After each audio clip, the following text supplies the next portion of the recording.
ब्रह्मानन्दं परमसुखदं केवलं ज्ञानमूर्तिं द्वन्द्वातीतं गगनसदृशं तत्त्वमस्यादिलक्ष्यम् एकं नित्यं विमलमचलम् सर्वधी साक्षिभूतं भावातीतं त्रिगुणरहितं सद्गुरुं तं नमामि। आप सभी को नमस्कार। धर्मधारा के सत्संग श्रृंखला में मैं तनुजा ठाकुर आपका हार्दिक स्वागत करती हूँ। हमारे श्री गुरु एवं वैदिक उपासना पीठ के प्रेरणा स्रोत परात्पर गुरु परम पूज्य डॉक्टर जयंत बालाजी आठवले एवं हमारे आराध्य देव भगवान शिव के चरणों में वंदन कर आज का सत्संग आरंभ करती हूँ। आज का विषय है दिवस का शुभारंभ कैसे करें। गुरु कृपा से अनेक वर्षों से धर्म प्रसार कर रही हूँ। इस कारण देश विदेश में अनेक हिंदुओं के घर पर रहना हुआ है और मैंने 95% हिंदुओं को दिवस का शुभारंभ अयोग्य रीति से करते हुए पाया है। आज हिंदुओं को धर्म शिक्षण नहीं दिया जाता है, यह सब उसी का परिणाम है। इसीलिए आज इस विषय को ले रही हूँ। इस सत्संग को सुनने के पश्चात आपको लगेगा कि यह सब ज्ञान आपको विद्यालय में क्यों नहीं दिया गया। चिंता ना करें, आगामी हिंदू राष्ट्र में बाल्यकाल के पाठ्यक्रमों में यह सब सम्मिलित किया जाएगा। सर्वप्रथम सूर्योदय से पूर्व उठने का प्रयास करें। ब्राह्म मुहूर्त में उठना विद्यार्थियों एवं साधकों के लिए सर्वश्रेष्ठ होता है।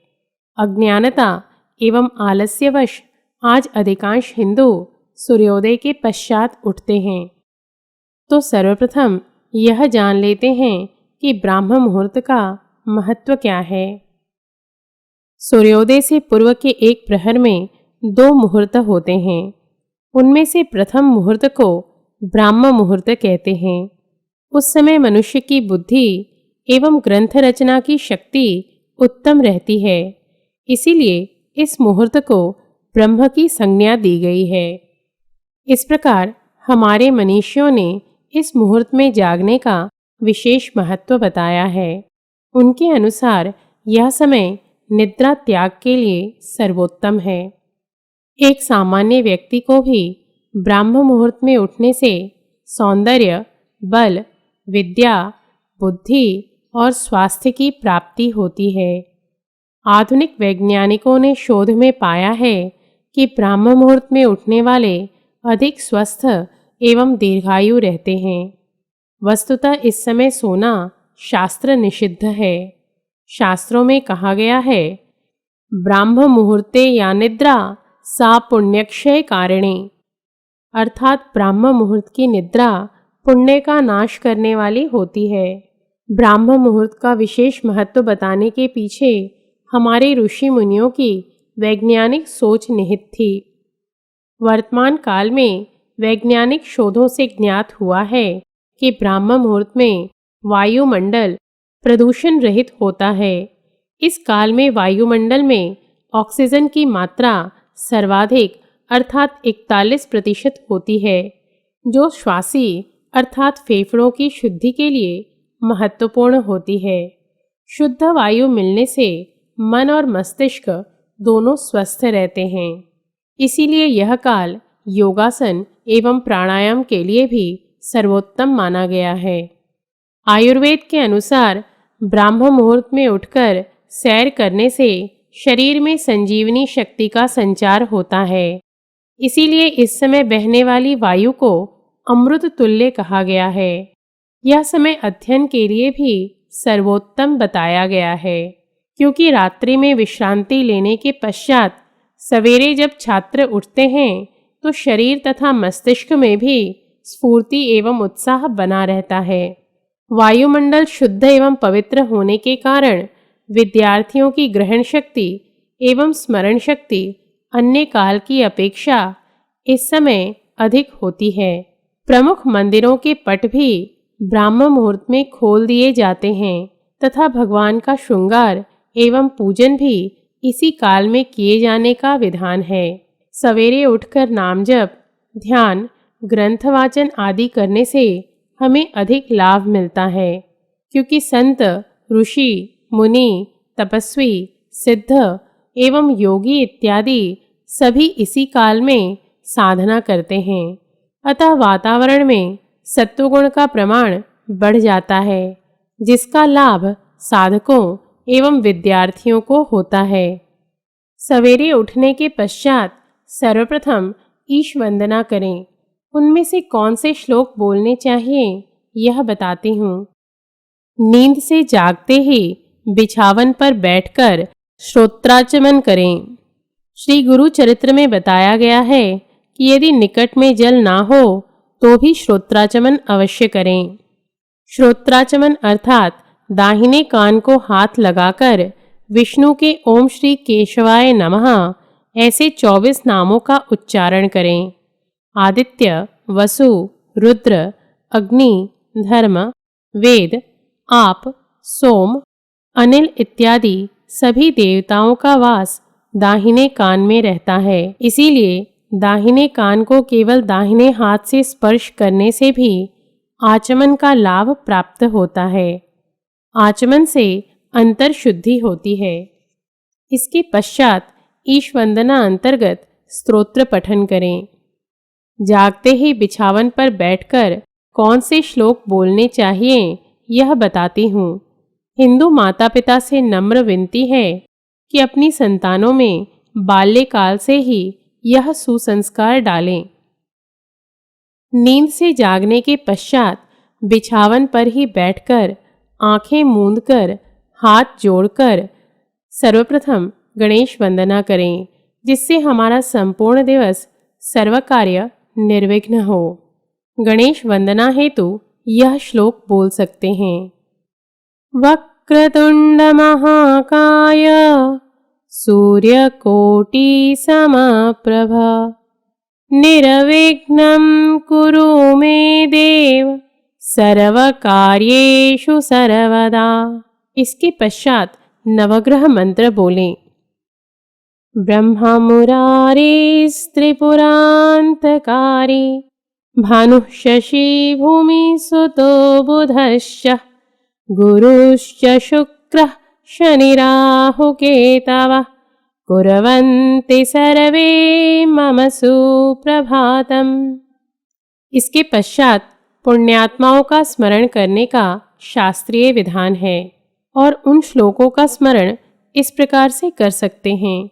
पुण्य श्लोको नलो राजा पुण्य श्लोको युधिष्ठिरः पुण्य श्लोको विदेहश्च पुण्य श्लोको जनार्दनः अहिल्या द्रौपदी सीता तारा मंदोदरी तथा पंचकन्यानां स्मरेन् नित्यं महापातकनाशनम्।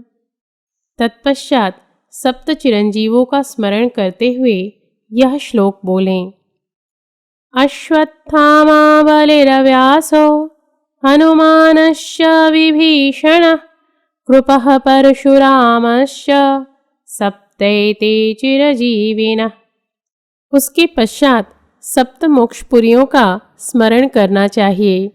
अयोध्या, मथुरा, माया, काशी, कांची, अवंतिका, पुरी, द्वारावती चैव सप्तैता मोक्षदायिका।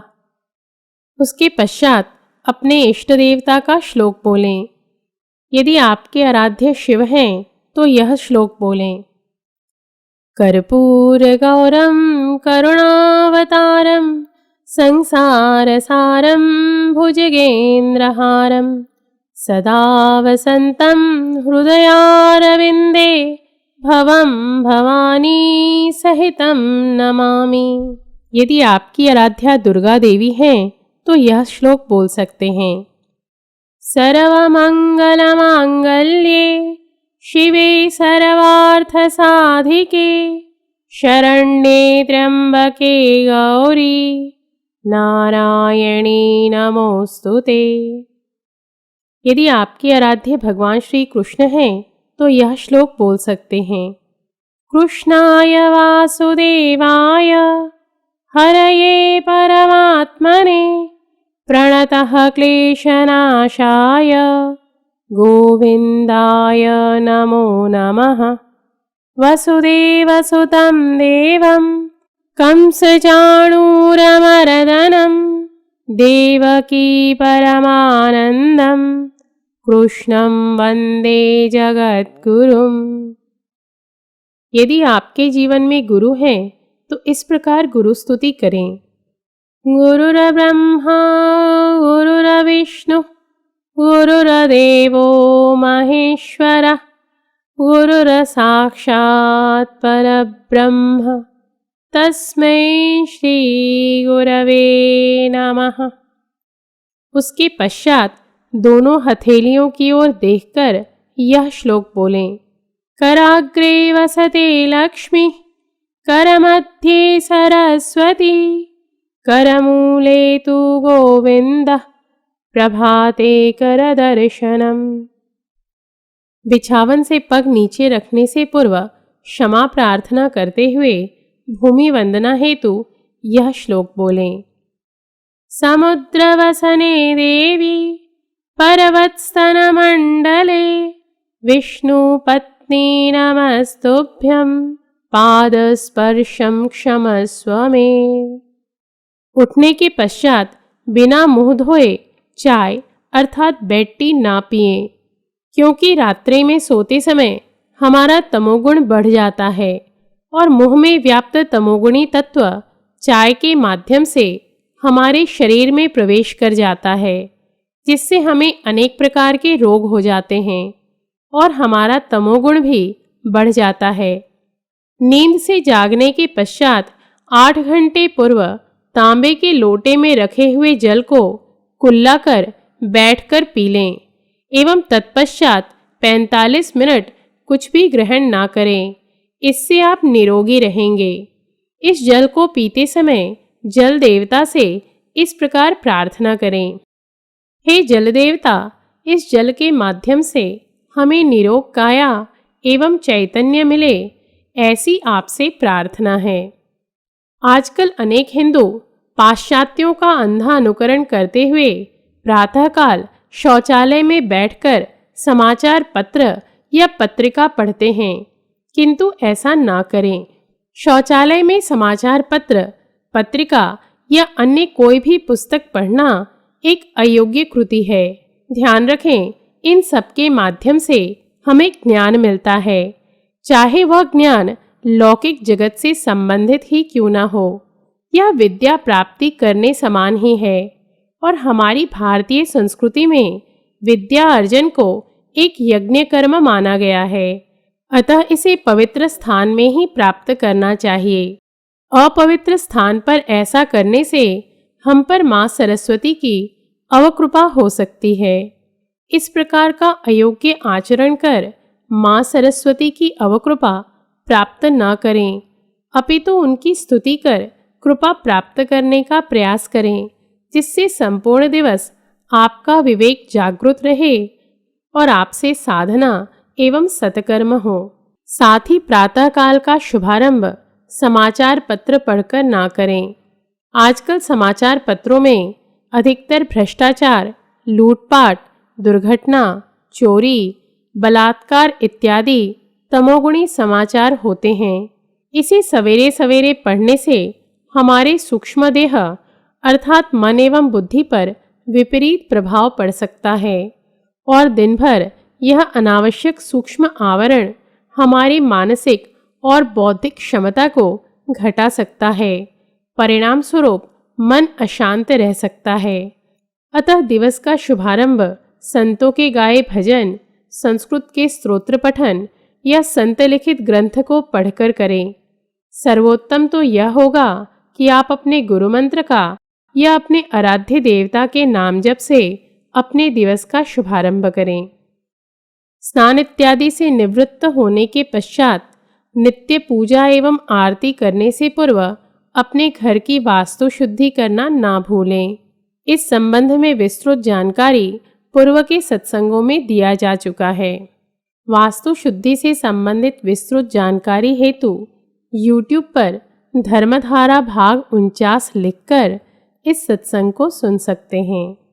वास्तु के शुद्ध रहने से आपका मन दिवस भर शांत रहेगा एवं घर में दैवी तत्व के आगमन से आपके घर में सुख और शांति बनी रहेगी।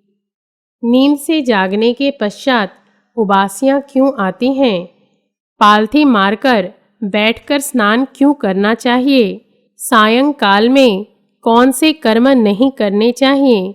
जैसी दिनचर्या से संबंधित अन्य जानकारी हेतु सनातन संस्था द्वारा प्रकाशित दिनचर्या से संबंधित आचार व उनका आधारभूत शास्त्र इस ग्रंथ को आप पढ़ सकते हैं। इसे आप हमसे या सनातन संस्था के निकटवर्ती केंद्र से या www.sanatanshop.com से प्राप्त कर सकते हैं। इन्हीं शब्दों के साथ हमारे श्री गुरु परम पूज्य डॉक्टर आठवले एवं भगवान शिव के चरणों में कृतज्ञता व्यक्त कर आज का सत्संग समाप्त करती हूँ। धर्म और अध्यात्म से संबंधित धर्मधारा के सत्संग श्रृंखला में हम नए तथ्यों के साथ पुनः उपस्थित होंगे। तब तक के लिए नमस्कार। जयतु हिंदू राष्ट्रम। ॐ पूर्णमदः पूर्णमिदं पूर्णात् पूर्णमुदच्यते पूर्णस्य पूर्णमादाय पूर्णमेवावशिष्यते।